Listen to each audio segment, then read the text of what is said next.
जय हिंद दोस्तों, आप सभी का हमारे YouTube चैनल विद्यालय एजुकेशन में स्वागत है। मैं सचिन आज आप सभी के लिए घटना चक्र की जो है ई दृष्टि घटना चक्र की जो है जनवरी और फरवरी माह की जो है यहाँ पे करंट अफेयर्स की बुक लेकर आए हैं। और ये जो है दृष्टि की है, दृष्टि 2024 की करंट अफेयर्स है। और यहाँ पे जो है आपको 1 फरवरी 2023 से लेकर के 25 फरवरी 2024 तक का इसमें जो है करंट अफेयर्स देखने को मिलेगा। आपकी परीक्षा जो है मार्च में जा रही है। जैसे अगर कोई भी परीक्षा ऐसे मार्च में होने जा रही है और इसके बाद भी जितनी भी परीक्षाएं होंगी उन सभी के लिए जो है बहुत ही महत्वपूर्ण साबित होगी ये जो बुक है। ठीक है, तो इसे जो है अंत तक जरूर देखिएगा। तो चलिए शुरू करते हैं आज के इस क्लास में। आप यहाँ पे देख रहे हैं पा रहे हैं वर्ष भर की प्रमुख घटनाओं का बिंदुवार यहाँ पे प्रस्तुतिकरण दिया जाएगा सूक्ष्म दृष्टि के तहत। ठीक है, जितने भी ये जो है कुछ क्वेश्चन करेंगे हम जो विश्व पूरे वर्ष भर की घटना है और इसके बाद जो है जनवरी और फरवरी की महत्वपूर्ण घटनाओं को कवर करेंगे। चलिए सबसे पहले हम वर्ष के जो प्रमुख साल भर की घटनाएं हैं उन पे जो है एक नजर देखते हैं कौन कौन सी घटनाएं अभी तक हो चुकी हैं। ठीक है,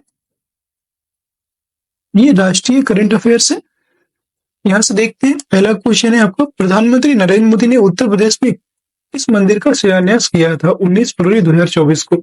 जो है श्री कल्की धाम मंदिर का यहाँ पे शिलान्यास किया है नरेंद्र मोदी जी ने। यह मंदिर किस जिले में स्थित है? ये जो है संभल जिले में स्थित है, याद रखेंगे। अगला क्वेश्चन है आपका, प्रथम digital India future skill summit 2024 का आयोजन कहाँ किया गया है? ये आपको 15 फरवरी 2024 को जो है गुवाहाटी असम में इसका आयोजन किया गया है। इस सम्मेलन का आयोजन किसने किया? इस सम्मेलन का जो आयोजन है केंद्रीय इलेक्ट्रॉनिकी एवं सूचना प्रौद्योगिकी मंत्रालय ने राष्ट्रीय इलेक्ट्रॉनिकी एवं सूचना प्रौद्योगिकी संस्थान NIELIT के माध्यम से किया है। नेक्स्ट क्वेश्चन है क्वेश्चन नंबर अगला है, इसे असम का राज्य फल स्टेट फ्रूट घोषित किया गया है। असम का राज्य फल किसको घोषित किया गया है? काजू नींबू, सिट्रस लीमन, काजू नींबू को जो है यहाँ पे राष्ट्रीय फल राज्य फल घोषित किया गया है। 75वें गणतंत्र दिवस के 2 विषय क्या थे? वो विषय थे विकसित भारत और भारत लोकतंत्र की मातृका। ये जो है प्रमुख 2 विषय थे। अगला है 73वें गणतंत्र दिवस समारोह के मुख्य अतिथि कौन है? ये इंपॉर्टेंट है, पूछ सकता है, ये आपसे क्वेश्चन पूछ सकता है। तो आपको याद रखना है इमैनुअल मैक्रोन, ये फ्रांस के राष्ट्रपति थे जो गणतंत्र दिवस पर 26 जनवरी 2024 को यहाँ पे मुख्य अतिथि के रूप में आए थे। अगला 75वें गणतंत्र दिवस परेड के लिए सर्वश्रेष्ठ झांकी का अवार्ड जो है जजों के पैनलों के मूल्यांकन के आधार पर किस राज्य की झांकी को दिया गया था? तो उड़ीसा राज्य की झांकी को सर्वश्रेष्ठ झांकी का अवार्ड दिया गया। नेक्स्ट है आपका, जो है उड़ीसा की झांकी किस थीम पर आधारित थी? जो विकसित भारत में महिला सशक्तिकरण की थीम पर आधारित थी। नेक्स्ट है 75वें गणतंत्र दिवस परेड के लिए जजों के पैनल के मूल्यांकन के आधार पर सर्वश्रेष्ठ झांकी का पुरस्कार किस मंत्रालय की झांकी को दिया गया था? तो ये संस्कृति मंत्रालय की झांकी को इसमें दिया गया है। नेक्स्ट आपका जो है इसमें संस्कृति मंत्रालय की झांकी का विषय क्या था? तो संस्कृत की मंत्रालय जो झांकी है उसका विषय था यहाँ पे भारत लोकतंत्र की मातृका, ये जो है इसका प्रमुख विषय था।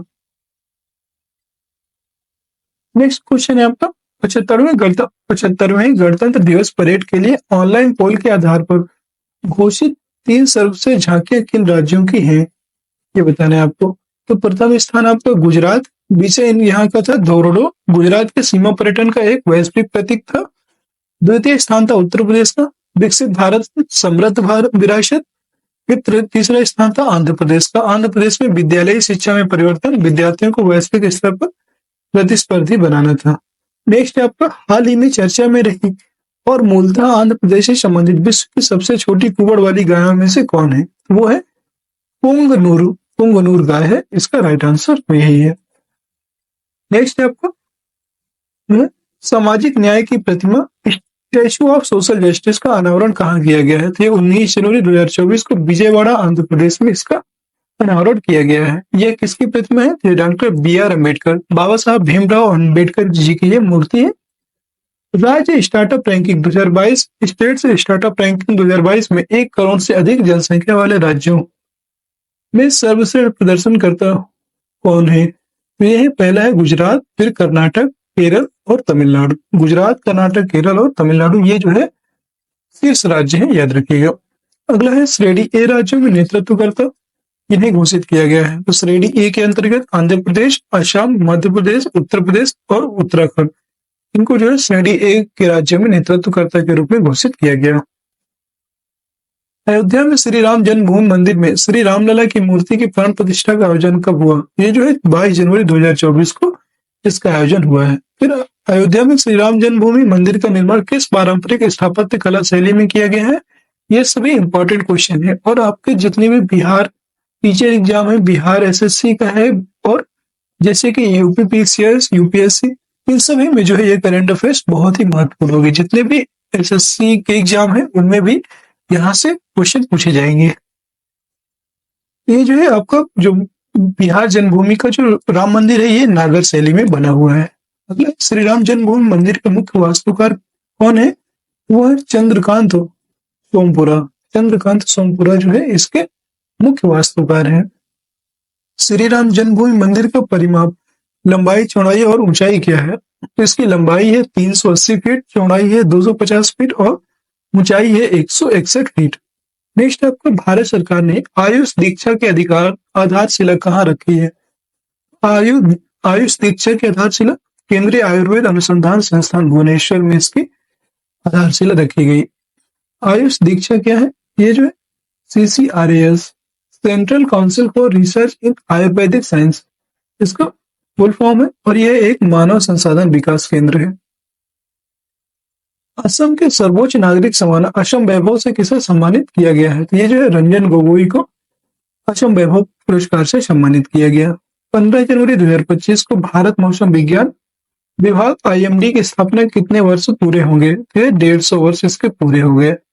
भारत के सर्वाधिक लंबे समुद्री पुल का क्या नाम है? तो अटल बिहारी वाजपेयी शिवहड्डी शिवड़ी नहावर सेवा अटल हेतु, अटल सेतु, ये जो है अटल बिहारी वाजपेयी सेतु है जो भारत के सर्वाधिक लंबे समुद्री पुल है। इसको किस अन्य नाम से भी जाना जाता है? ये मुंबई ट्रांस हार्बर लिंक, इसको अन्य नाम है Mumbai Trans Harbour Link. Next आपका, इस पुल की लंबाई कितनी है? तो ये पुल की जो लंबाई है 21.8 किलोमीटर है और समुद्र में 16.5 किलोमीटर इसकी टोटल लंबाई है। नेक्स्ट आपका, वाइब्रेंट गुजरात वैश्विक शिखर सम्मेलन 2024 का आयोजन कब किया गया है? ये 10 से 12 जनवरी 2024 को इसका आयोजन किया गया है। नेक्स्ट आपका, वर्ष 2024 में इसका कौन सा संस्करण आयोजित किया गया है? तो इसमें 10वां संस्करण इसका आयोजित किया गया है वर्ष 2024 में। नेक्स्ट, पश्चिम बंगाल सरकार ने किस दिन को राज्य दिवस पश्चिम बंगाल स्थापना दिवस के रूप में मनाने हेतु अधिसूचना जारी की है? तो 1 जनवरी 2024। ये पोइला बैसाख बंगाली नववर्ष का प्रथम दिन को जो है इन्होंने बंगाल जो राज्य उसका स्थापना दिवस मनाने की घोषणा किया है। नेक्स्ट आपका जो है, पश्चिम बंगाल सरकार ने किस गीत को राज्य गीत के रूप में अधिसूचित किया है?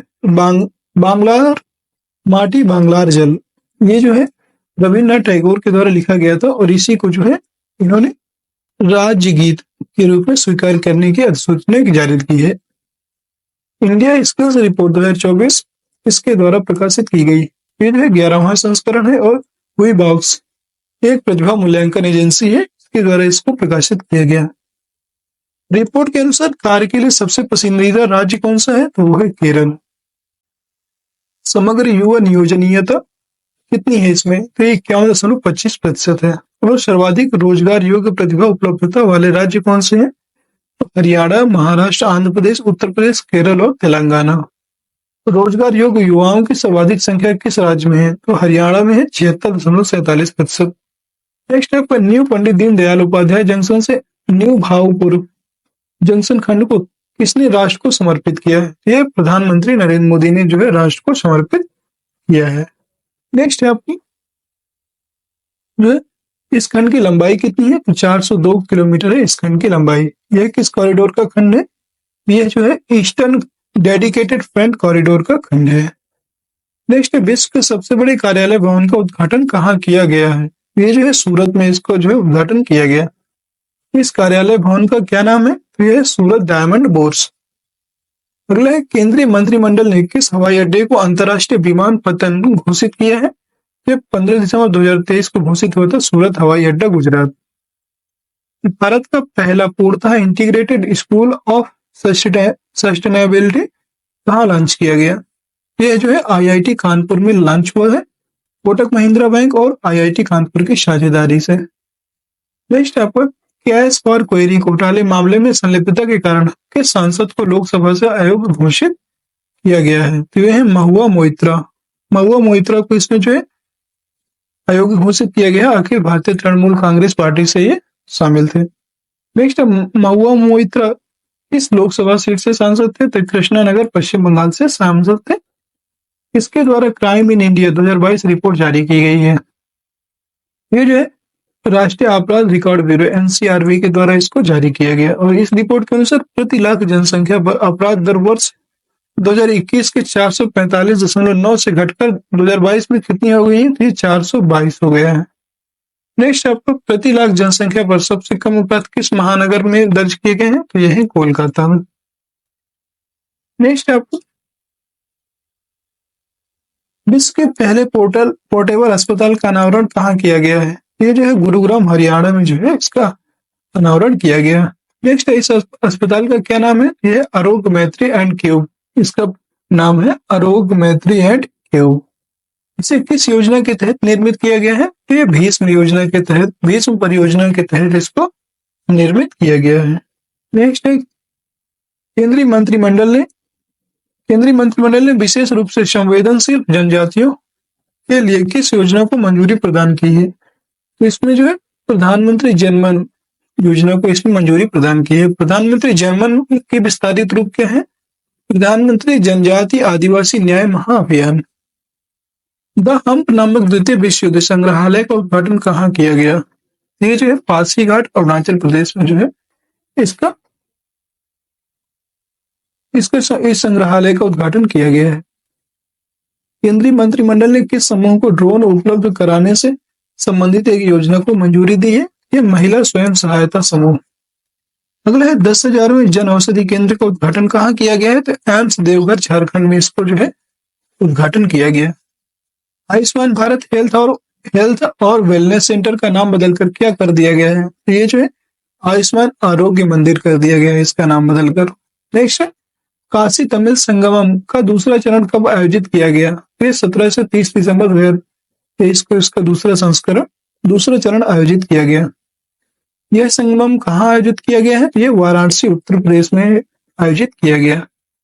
नेक्स्ट क्वेश्चन है पर गुजरात के किस मछली को राज्य मछली घोषित किया गया है? ये जो है घोल मछली, जो गुजरात की घोल मछली है, इसको राज्य मछली का दर्जा दिया गया। नेक्स्ट है, किस राज्य के रिस्पॉन्सिबल टूरिज्म मिशन को संयुक्त राष्ट्र विश्व पर्यटन संगठन WTO की ग्लोबल केस स्टडीज लिस्ट में शामिल किया गया है? ये जो है शामिल किया गया है केरल।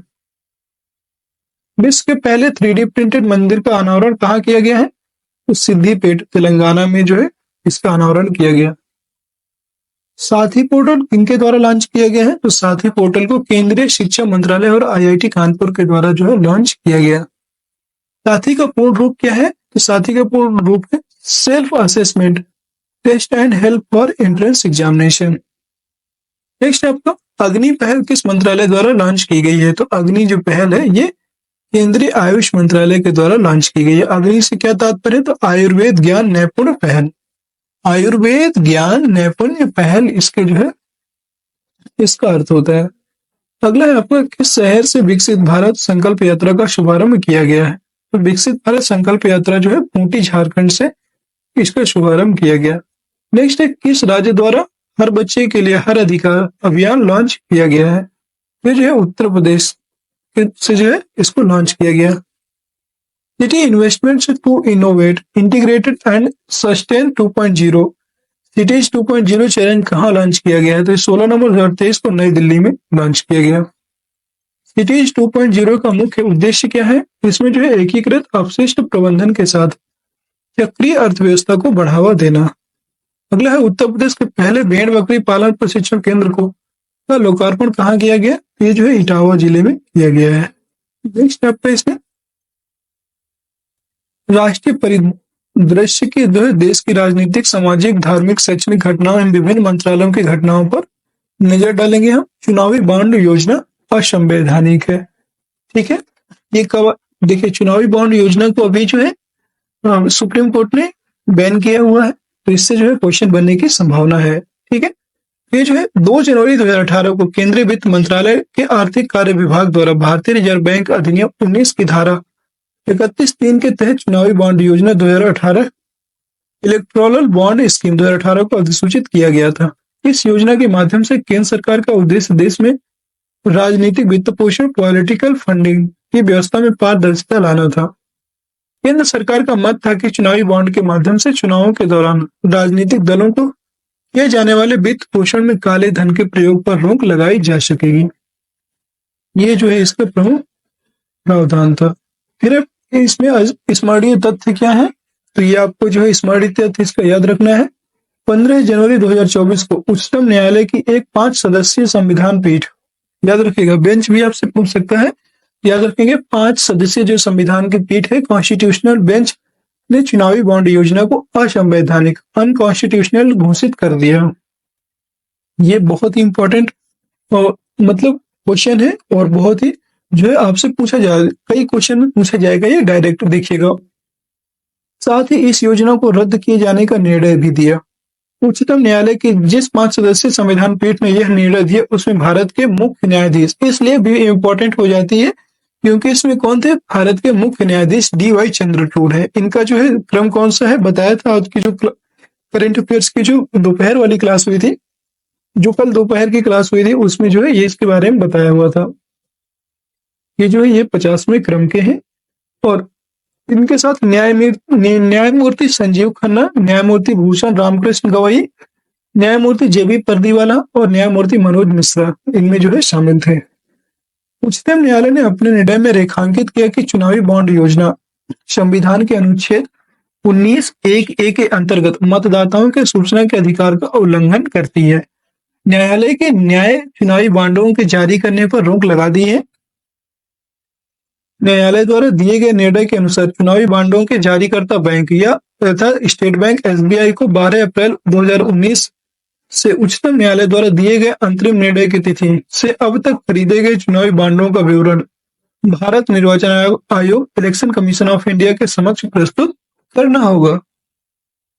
अब इसके बारे में और भी बहुत सारी जानकारी, जैसे इस विवरण में प्रत्येक चुनावी बॉन्ड की खरीद की तारीख, बॉन्ड को खरीदने वाले का नाम और खरीदे गए चुनावी बॉन्ड का मूल्य वर्ग शामिल होगा। इसके अतिरिक्त SBI को 12 अप्रैल 2019 से अब तक चुनावी बॉन्डों के माध्यम से धनराशि प्राप्त करने वाले राजनीतिक दलों का विवरण भी ECI के समक्ष प्रस्तुत करना होगा। फिर SBI को उपयुक्त सूचनाएं 6 मार्च 2024 तक ECI के समक्ष प्रस्तुत करनी होगी। नेक्स्ट, इसमें SBI द्वारा साझा की गई सूचनाओं को ECI द्वारा इलेक्शन कमीशन ऑफ इंडिया के द्वारा अपनी आधिकारिक वेबसाइट पर 13 मार्च 2024 तक प्रकाशित करना होगा। ये जो है सुप्रीम कोर्ट का आदेश दिया गया है। अब है चुनावी बॉन्ड योजना। चुनावी बॉन्ड एक ऐसा बॉन्ड है जो वचन पत्र के रूप में जारी किया जाता है। यह धारक के लिए एक बैंकिंग उपकरण होता था। इस पर खरीदने वाले या प्राप्तकर्ता का नाम नहीं लिखा होता था। चुनावी बॉन्ड को किसी भी व्यक्ति द्वारा खरीदा जा सकता था जो भारत का नागरिक है। भारत में निगमित तथा स्थापित किसी कारपोरेट निकाय द्वारा भी ये बॉन्ड खरीदे जा सकते थे। चुनावी बॉन्ड में 1000, 10,000, 1 लाख, 10 लाख और 10 करोड़ तक इसमें जो है मूल्य वर्ग में जारी किए जाते थे। ये बॉन्ड जारी किए जाने की तिथि से 15 दिनों की अवधि तक वैध होते थे, और ये बॉन्ड अप्रतिदेय, नॉन रिफंडेबल भी होते थे। लोक प्रतिनिधित्व अधिनियम 1951 की धारा 29(a) के तहत पंजीकृत और लोकसभा या राज्य विधानसभा के पहले आम चुनाव में कुल मतों के न्यूनतम 1% मत प्राप्त करने वाले दल ही चुनावी बॉन्ड प्राप्त करने के पात्र होते थे। जो मेन टॉपिक है वो आज हम जो है करवा देंगे, फिर इसके बाद जो है नेक्स्ट क्लास में इसको कंप्लीट करेंगे। जो जितने भी और भी बचेंगे टॉपिक हमारे। PM सूर्य घर, ये भी इंपॉर्टेंट है, ये भी देख लीजिए। मुफ्त बिजली योजना। ग्लासगो यूके में आयोजित संयुक्त राष्ट्र जलवायु परिवर्तन सम्मेलन 2021 COP26 में प्रधानमंत्री नरेंद्र मोदी द्वारा की गई घोषणा के अनुरूप नवीन एवं अनवीकरणीय ऊर्जा मंत्रालय वर्ष 2030 तक 500 गीगावाट गैर जीवाश्म आधारित नॉन फॉसिल बेस्ड विद्युत उत्पादन क्षमता प्राप्त करने की दिशा में कार्यरत है। अंतर्राष्ट्रीय नवीकरणीय ऊर्जा agency IRENA international renewable energy agency द्वारा जारी नवीकरणीय क्षमता सांख्यिकी 2023 रिन्यूएबल कैपेसिटी स्टैटिक्स 2023 नामक रिपोर्ट के अनुसार भारत नवीकरणीय ऊर्जा स्थापित क्षमता के संदर्भ में विश्व में चौथे स्थान पर है, जबकि पवन ऊर्जा क्षमता विंड एनर्जी के संदर्भ में भारत का विश्व में चौथा और सौर ऊर्जा क्षमता सोलर एनर्जी कैपेसिटी के संदर्भ में विश्व में 5वां स्थान है। नेक्स्ट इसमें जो है इसमें स्मरणीय तथ्य कौन कौन से हैं? तो 13 फरवरी 2024 को प्रधानमंत्री नरेंद्र मोदी द्वारा पीएम सूर्य घर मुफ्त बिजली योजना को लॉन्च किए जाने की घोषणा की गई है। इस योजना के तहत देश के 1 करोड़ घरों की छतों पर सौर ऊर्जा प्रणाली की स्थापना का लक्ष्य निर्धारित किया गया है। छत पर सौर ऊर्जा प्रणाली की स्थापना से देश के 1 करोड़ परिवार प्रत्येक माह 300 यूनिट तक निःशुल्क बिजली प्राप्त कर सकेंगे। यह योजना 75,000 करोड़ रुपए के से अधिक के निवेश के साथ लॉन्च की गई है। इस योजना का लक्ष्य गरीबों और मध्यम वर्ग के विद्युत बिल को कम करने के साथ साथ भारत को ऊर्जा क्षेत्र में आत्मनिर्भर भी बनाना है। इस योजना से अपेक्षित लाभ क्या है? रूफटॉप सौर प्रणाली से प्राप्त निःशुल्क बिजली और अधिशेष बिजली वितरण कंपनियों को बेचने से परिवारों को प्रतिवर्ष 15,000 रुपए से 18,000 रुपए तक की बचत होगी। आपूर्ति और स्थापना के लिए बड़ी संख्या में वेंडरों को उद्यमशीलता के अवसर प्राप्त होंगे। विनिर्माण, स्थापना और रख रखाव में तकनीकी कौशल रखने वाले युवाओं के लिए रोजगार के अवसर सृजित होंगे। ठीक है, अब आपका उत्तराखंड समान नागरिक संहिता विधेयक पारित करने वाला राज्य। उत्तराखंड जो है समान नागरिक संहिता विधेयक पारित करने वाला पहला राज्य बन गया है। भारत के संविधान के भाग 4 के अनुच्छेद 44 जो राज्य का नीति निर्देशक तत्व है उसके अनुच्छेद 44 में दिया हुआ है नागरिकों के लिए एक समान सिविल संहिता uniform civil code for the citizens का स्पष्ट उल्लेख है और अनुच्छेद 44 के अनुसार राज्य भारत के समस्त राज्य क्षेत्र में नागरिकों के लिए एक समान सिविल संहिता प्राप्त कराने का प्रयास करेगा। समान नागरिक संहिता का अर्थ है भारत में रहने वाले प्रत्येक नागरिक चाहे वह किसी भी धर्म या जाति का हो उसके लिए समान कानून। स्पष्ट है कि समान नागरिक संहिता एक देश एक कानून की अवधारणा पर आधारित है। और दोस्तों अगर आप सभी को जो है क्लास पसंद आ रही है तो क्लास को एक बार लाइक कर दीजिए, शेयर कर दीजिए। इसमें स्मरणीय तथ्य कौन कौन से हैं? तो 7 फरवरी 2024 को उत्तराखंड विधानसभा द्वारा समान नागरिक संहिता विधेयक को पारित किया गया है। ज्ञातव्य है कि 6 फरवरी 2024 को यह विधेयक समान नागरिक संहिता उत्तराखंड 2024 शीर्षक से विधानसभा में प्रस्तुत किया गया था। इस प्रकार उत्तराखंड समान नागरिक संहिता विधेयक पारित करने वाला देश का पहला राज्य बन गया है, इसलिए भी ये जो है इंपॉर्टेंट हो जाता है। इस विधेयक का उद्देश्य विवाह और विवाह विच्छेद, उत्तराधिकार, सहवासी संबंध, विषय कानूनों और तत्संबंधी मामलों को नियंत्रित एवं विनियमित करना है। और दोस्तों आज की क्लास आपके यहीं पे समाप्त होती है। कैसी लगी आज की क्लास कमेंट बॉक्स में जरूर बताइएगा। ये आपकी जो है करंट अफेयर्स दृष्टि की बुक से करवाया जा रहा था। और अगर क्लास आप सभी को पसंद आई तो क्लास को एक बार लाइक कर दीजिए, सभी लोग शेयर कर दीजिए और चैनल में नए हैं तो चैनल को सब्सक्राइब अवश्य कर लीजिएगा।